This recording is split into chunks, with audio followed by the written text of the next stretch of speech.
லூக்கா எழுதின சுவிசேஷம் 7ஆம் அதிகாரம். அவர் தம்முடைய வார்த்தைகளை எல்லாம் ஜனங்களுடைய காதுகள் கேட்கும்படி சொல்லி முடித்த பின்பு கப்பர்நகுமுக்கு போனார். அங்கே 100க்கு அதிபதியாகிய ஒருவனுக்கு பிரியமான வேலைக்காரன் வியாதிப்பட்டு மரண அவஸ்தையாய் இருந்தான்.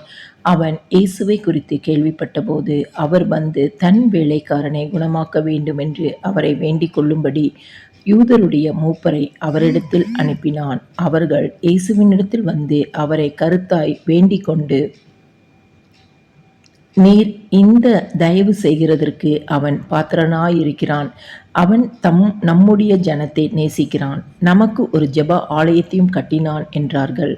அப்பொழுது இயேசு அவர்களுடனே கூட போனார். வீட்டுக்கு சமீபமான போது 100க்கு அதிபதி தன் சிநேகிதரை நோக்கி, நீங்கள் அவரிடத்தில் போய், ஆண்டவரே, நீர் வருத்தப்பட வேண்டாம். நீர் என் வீட்டு வாசலுக்குள் பிரவேசிக்க நான் பாத்திரன் அல்ல. நான் உம்மிடத்தில் வரவும் என்னை பாத்திரனாக எண்ணவில்லை. ஒருவன் ஒரு வார்த்தை மாத்திரம் சொல்லும், அப்பொழுது என் வேலைக்காரன் சொஸ்தமாவான். நான் அதிகாரத்திற்கு கீழ்ப்பட்டவனாய் இருந்தும் எனக்கு கீழ்ப்பட்டிருக்கிற சேவகரும் உண்டு. நான் ஒருவனை போ என்றால் போகிறான், மற்றொருவனை வா என்றால் வருகிறான். என் வேலைக்காரனை இதை செய் என்றால் செய்கிறான் என்று நான் சொன்னதாக சொல்லுங்கள் என்று அவர்களை அனுப்பினான். இயேசு இவைகளை கேட்டு அவனை குறித்து ஆச்சரியப்பட்டு திரும்பி தமக்கு பின் செல்கிற திரளான ஜனங்களை நோக்கி, இஸ்ரவேலருக்குள்ளும் நான் இப்படிப்பட்ட விசுவாசத்தை காணவில்லை என்று உங்களுக்கு சொல்லுகிறேன் என்றார். அனுப்பப்பட்டவர்கள் வீட்டுக்கு திரும்பி வந்தபோது வியாதியாய் கிடந்த வேலைக்காரன் சுகமடைந்திருக்கிறதை கண்டார்கள். மறுநாளிலே அவர் நாயின் என்னும் ஊருக்கு போனார். அவருடைய சீஷர் அநேகரும் திரளான ஜனங்களும் அவருடனே கூட போனார்கள். அவர் ஊரின் வாசலுக்கு சமீபித்த போது மரித்து போன ஒருவனை அடக்கம் பண்ணும்படி கொண்டு வந்தார்கள். அவன் தன் தாய்க்கு ஒரே மகனாயிருந்தான். அவளோ கைப்பெண்ணாய் இருந்தாள்.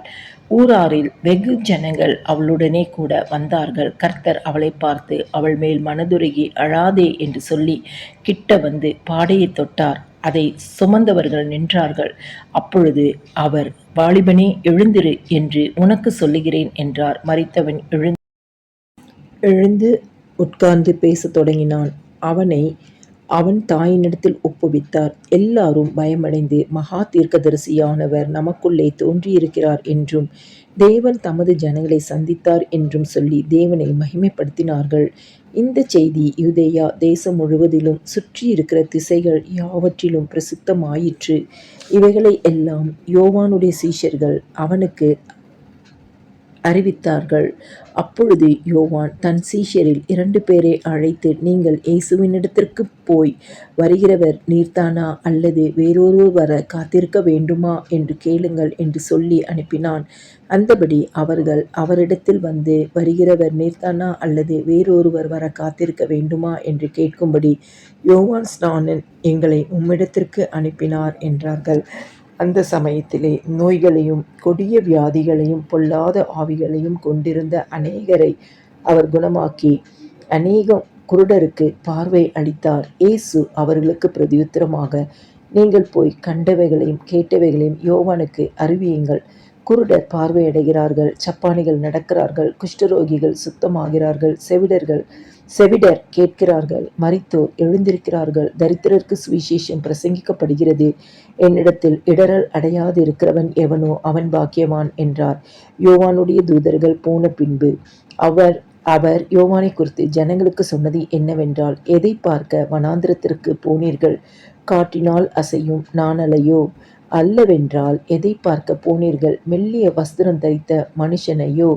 அலங்கார வஸ்திரம் தரித்து செல்வமாய் வாழ்கிறவர்கள் அரசர் மாளிகைகளிலே இருக்கிறார்கள். அல்லவென்றால் எதை பார்க்க போனீர்கள்? தீர்க்கதரிசியையோ? ஆம், தீர்க்கதரிசியை பார்க்கிலும் மேன்மை உள்ளவனையே என்று உங்களுக்கு சொல்லுகிறேன். இதோ, நான் என் தூதனை உமக்கு முன்பாக அனுப்புகிறேன். அவன் உமக்கு முன்னே போய் உமது வழியை ஆயத்தம் பண்ணுவான் என்று எழுதிய வாக்கியத்தால் குறிக்கப்பட்டவன் இவன்தான். ஸ்திரீகளிடத்திலே பிறந்தவர்களில் யோவான் ஸ்நானனை பார்க்கிலும் பெரிய தீர்க்கதரிசி ஒருவனும் இல்லை. ஆகிலும் தேவனுடைய ராஜ்யத்தில் சிறியவனாய் இருக்கிறவன் அவனிலும் பெரியவனாய் இருக்கிறான் என்று உங்களுக்கு இருக்கிறார் என்று உங்களுக்கு சொல்லுகிறேன் என்றார். யோவானுடைய உபதேசத்தை கேட்ட ஆயக்காரர் முதலான சகல ஜனங்களும் அவனாலே ஞானஸ்நானம் பெற்று தேவன் நீதிபரர் என்று அறிக்கையிட்டார்கள். பரிசேயரும் நியாயசாஸ்திரிகளுமோ அவனாலே ஞானஸ்நானம் பெறாமல் தங்களுக்கு கேடு உண்டாக தேவனுடைய ஆலோசனையை தள்ளிவிட்டார்கள். பின்னும் கர்த்தர் சொன்னது, இந்த சந்ததியை யாருக்கு ஒப்பிடுவேன்? இவர்கள் யாருக்கு ஒப்பாயிருக்கிறார்கள்? சந்தை வெளியில் உட்கார்ந்து ஒருவரை ஒருவர் பார்த்து, உங்களுக்காக குழல் ஊதினோம், நீங்கள் கூத்தாடவில்லை, உங்களுக்காக புலம்பினோம், நீங்கள் அழவில்லை என்று குறை சொல்லுகிற பிள்ளைகளுக்கு ஒப்பாயிருக்கிறார்கள். எப்படி எனில், யோவான் ஸ்நானன் அப்பம் புசியாதவனும் திராட்சை ரசம் குடியாதவனுமாய் வந்தான். அதற்கு நீங்கள், அவன் பிசாசு பிடித்திருக்கிறவன் என்கிறீர்கள். மனுஷகுமாரன் போஜன பானம் பண்ணுகிறவராய் வந்தார். அதற்கு நீங்கள், இதோ போஜன பிரியனும் மதுபான பிரியனுமான மனுஷன் ஆயக்காரருக்கும் பாவிகளுக்கும் சிநேகிதன் என்கிறீர்கள். ஆனாலும் ஞானமானது அதன் பிள்ளைகள் எல்லாராலும் நீதி உள்ளதென்று ஒப்புக்கொள்ளப்படும் என்றார்.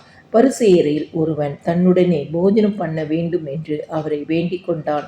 அவர் அந்த பரிசேயனுடைய வீட்டில் பிரவேசித்து பந்தியிருந்தார். அப்பொழுது அந்த ஊரில் இருந்த பாவியாகிய ஒரு ஸ்திரீ அவர் பரிசேயன் வீட்டிலே பந்தியிருக்கிறதை அறிந்து ஒரு பரணியில் பரிமள தைலம் கொண்டு வந்து அவருடைய பாதங்களின் அருகே பின்னாக நின்று அழுது கொண்டு அவருடைய பாதங்களை தன் கண்ணீரினால் நனைத்து தன் தலைமயிரினால் துடைத்து அவருடைய பாதங்களை முத்தம் செய்து பரிமள தைலத்தை பூசினாள்.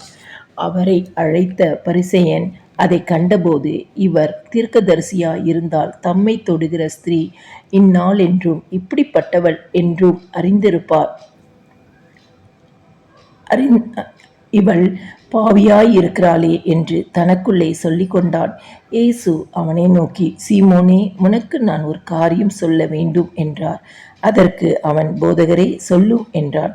அப்பொழுது அவர், ஒருவனிடத்தில் 2 பேர் கடன்பட்டு இருந்தார்கள். ஒருவன் 500 வெள்ளிக்காசும் மற்றவன் 50 வெள்ளிக்காசும் கொடுக்க வேண்டியதாயிருந்தது. கொடுக்க அவர்களுக்கு நிர்வாகம் இல்லாத போது இருவருக்கும் கடனை மன்னித்து விட்டான்.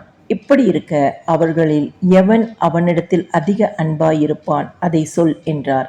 சீமோன் பிரதியுத்தரமாக, எவனுக்கு அதிகமாய் மன்னித்து விட்டானோ அவனே அதிக அன்பாயிருப்பான் என்று நினைக்கிறேன் என்றான். அதற்கு அவர், சரியாய் நிதானித்தாய் என்று சொல்லி ஸ்திரீ என்னிடமாய் திரும்பி சீமோனை நோக்கி, இந்த ஸ்திரீயை பார்க்கிறாயே, நான் உன் வீட்டில் பிரவேசித்தேன். நீ என் கால்களுக்கு தண்ணீர் தரவில்லை. இவளோ கண்ணீரினால் என் கால்களை நினைத்து தன் தலை மயிரினால் அவைகளை துடைத்தாள். நீ என்னை முத்தம் செய்யவில்லை. இவளோ நான் உட்பிரவேசித்தது முதல் என் பாதங்களை ஓயாமல் முத்தம் செய்தாள். நீ என் தலையில் எண்ணெயை பூசவில்லை. இவளோ என் பாதங்களில் பரிமள தைலம் பூசினாள். ஆதலால் நான் உனக்கு சொல்லுகிறேன், இவள் செய்த அநேக பாவங்கள் மன்னிக்கப்பட்டது. இவள் மிகவும் அன்பு கூர்ந்தாலே, எவனுக்கு கொஞ்சம் மன்னிக்கப்படுகிறதோ அவன் கொஞ்சமாய் அன்பு கூறுவான் என்று சொல்லி அவளை நோக்கி, உன் பாவங்கள் மன்னிக்கப்பட்டது என்றார். அப்பொழுது கூட பந்தி இருந்தவர்கள், பாவங்களை மன்னிக்கிற இவன் யார் என்று தங்களுக்குள்ளே சொல்லி கொண்டார்கள். அவர் ஸ்திரீயை நோக்கி, உன் விசுவாசம் உன்னை ரட்சித்தது, சமாதானத்தோடே போ என்றார்.